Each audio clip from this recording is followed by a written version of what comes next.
Hi there guys, I'm Nikhil from GreedyTech, and in this video, I'll be unboxing the Samsung Galaxy A70s and giving you a quick hands-on review. Now this is the retail phone, so you can buy it in your regular stores, and this one is available in two variants. Base variant is priced at 29,000 rupees for 6GB of RAM and 128GB of storage. Next variant is priced at 31,000 rupees for 8GB of RAM and 128GB of storage. It's available in three colors: Prism Crush Red, Prism Crush Black and Prism Crush White. We have the 8GB variant in the Prism Crush Black color. So guys, this is the box, and on the front we have a pretty similar design to other previous Samsung A series phones that we have unboxed. At the bottom it says A70s, at the center we have a quick preview of how the phone looks on the front and back. At the top we have the Samsung branding. Now on the left side we have the complete name, that's the Samsung Galaxy A70s. We have nothing on the right side. And on the back side, we have some of the highlighting features like the Infinity U display, triple camera setup, and finally we have super fast charging, which by the way is 25 watts. Following that are some other specifications which we'll talk about in a minute. So without any further delays, let's just get on with the unboxing. So once we open the box, we have the phone at the top and a cardboard inside this box. So here we have it. Inside it we should be having SIM card ejector. Anyway, these are the contents. We have some quick guide information and a free soft silicone case with a slight bit of tint to it. Next we have the phone itself. Let me just put that aside. Next we have a 25 watt super fast charger. Following that are earphones I guess. Let me just remove that. So these are earbuds with an audio jack, and they also have an inline mic, and cable quality seems pretty decent. It doesn't feel all that cheap. Finally we have the USB Type-C cable. Over here we also have the SIM card ejector. So guys, these are all the contents of the box. Now let me just push everything aside and come back to the phone. Now here's the phone in plastic wrapping. Let me just remove that.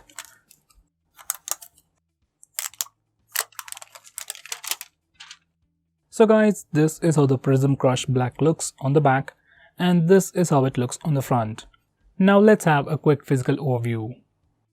On the back, this phone has a slightly curved fiberglass, and underneath that we have that Prism Crush design, and the black color on this one especially looks pretty cool, better than other black versions from the A series phones. Now at the top we have the camera module with a triple camera setup with a slightly bigger bump. Following that it has a single LED flash and Samsung branding at the center. Now on the front you get a massive display with pretty slim bezels all around, especially at the bottom, protected by a 2.5D curved Corning Gorilla Glass. Now this phone has that Infinity U display, so you get a U notch. Inside that we have the front facing camera, and above that we have the earpiece. Now for the sides, on the right side it has a power and volume buttons. They are made of plastic, they have a nice clicky feel to them, and they are sufficiently elevated. At the top we have just the secondary microphone for noise cancellation. On the left side it has a SIM card tray housing 2 nano SIMs along with a dedicated SD card slot. Finally at the bottom it is a 3.5mm audio jack followed by USB Type-C charging port, primary microphone and the mono speaker grill. Now this phone has a thickness of 7.9mm and weighs just 187 grams. In hand it feels pretty sleek and it doesn't feel all that heavy either. Now let me just try out this case. Now this is how the phone looks with the free case on. It gives you some extra grip and it can prevent smudges, but that's all. It doesn't offer you any kind of protection. On the back there is no raised lip for the camera module.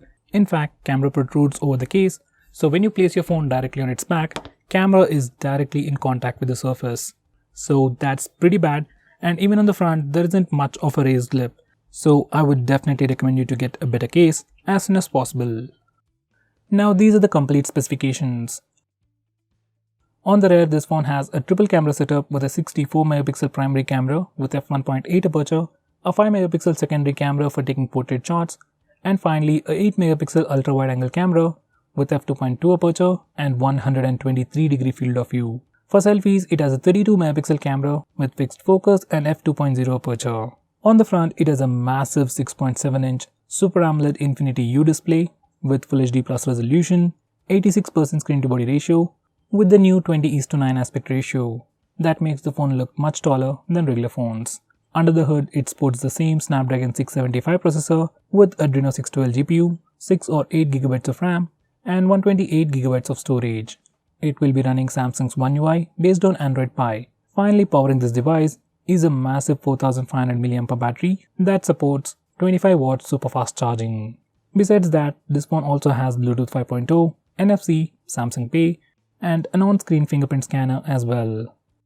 Now let me turn on the phone and set it up and come back to you in a second.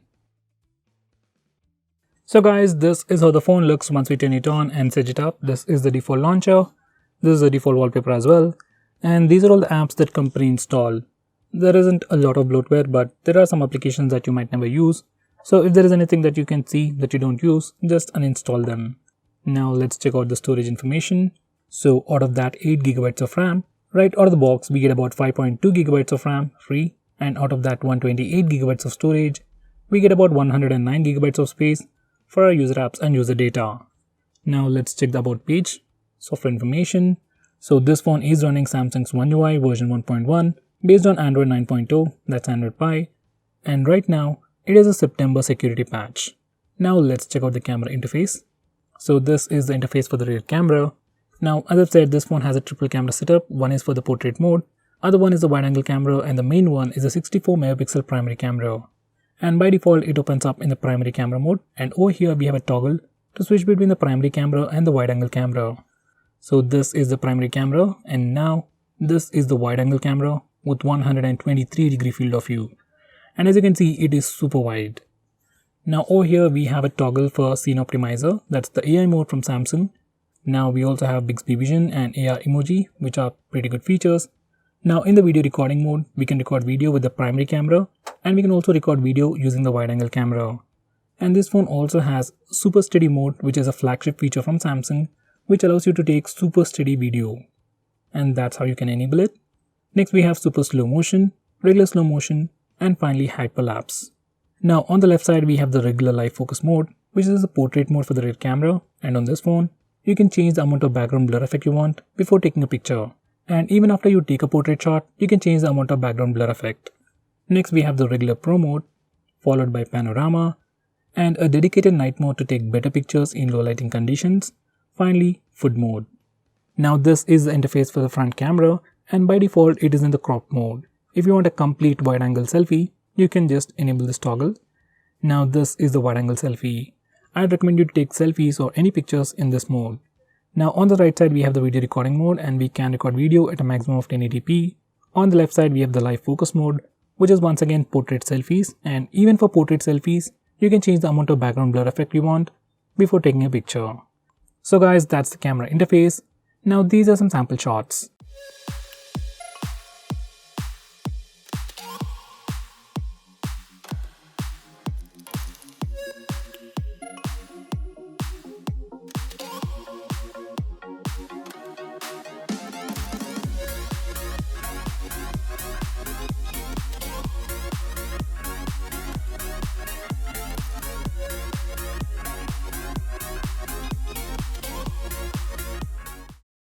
Now let's check the speaker loudness.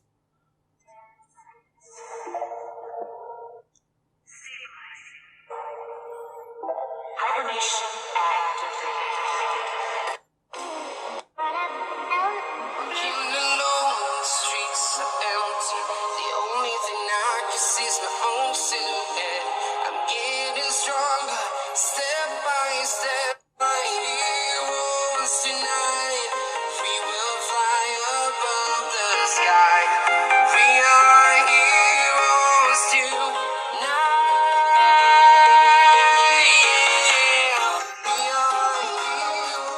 So guys, that's the speaker loudness. It's not super loud, it is sufficient for regular media consumption, ringtones and alarms, and that's it. There's nothing great to talk about the speakers. Now this phone also has Dolby Atmos sound enhancement, but that works only with a headset. Now let's test the fingerprint scanner. I've already set it up, and here we go. So it's just like the previous Samsung A70. It works, but it is pretty slow. Even phones like Realme X, Realme XT, which are priced around 15 or 16,000 rupees, are super fast, while this phone, still priced at 30,000 rupees, is kinda slow. It's still usable, but I wish it was a bit faster. Now let's test the face unlock feature. Once again, I've already set it up, so here we go. So face unlock seems to be working, and it's kinda fast. Once again, it's not as fast as the Oppo and Vivo phones, but it's still kinda usable. In good lighting conditions, it's taking like a second to unlock the phone. So now let's test it in low lighting conditions. Even in low lighting conditions, it is working, but once again, it is slow, probably taking like a second or two to unlock the phone. Now let's test it in complete darkness. Even in complete darkness, it's working, and surprisingly, it is a bit faster.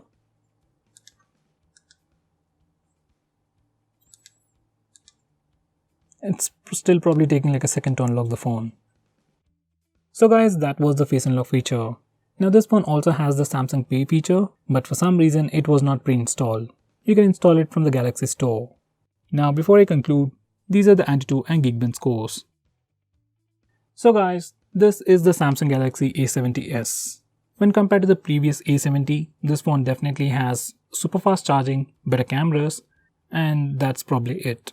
There isn't anything new or exciting about this phone, and considering the price, we definitely have a lot more cooler options which offer you better performance, better displays, and a lot more. With all that said, if you're a Samsung fan and if you want to buy a phone in the offline store, then you can consider this phone as well. It is a massive 4500 mAh battery and the phone still looks pretty sleek, even the cameras are pretty good, and finally this display is just huge with super slim bezels all around. So guys, what do you think about this phone? Do let me know by commenting below this video, and if you're planning to buy this phone online, use the link in the description. It always helps the channel. If you want us to make any specific video on this phone or any other phone out there, or if you have any questions, tweet out to us with the hashtag AskGreedyTech on Twitter and we will try to make it as soon as possible. I'm Nikhil from GreedyTech signing off. Have a nice day.